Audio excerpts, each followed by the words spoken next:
గమ్లాన్ని వస్తే చూసే కళ్ళు గడ్డన కూడా గుద్దాడు పొద్దుగాల డబ్బా చేద్దాం అనుకో తిరుగుతున్నావురా కళ్ళు కావాలి నాకు ఇప్పుడు కొన్ని కావు కళ్ళు వద్దు కొన్ని వద్దురా ఆయన వచ్చిన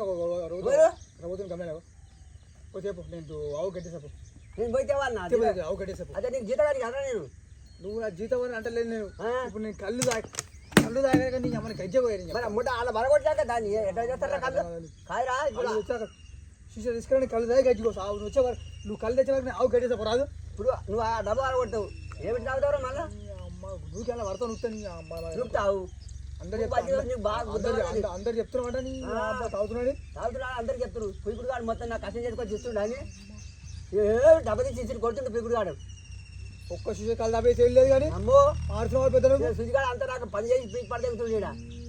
గడ్డి కోస్తుండే బర్ర చేస్తుండే వేసుకోపో గడ్డి ఆవు గడ్డేసుకోపో నేను ఏ కూడా ఆవు గడిపో వేసుకోపో సుజిగాడు వేయాలి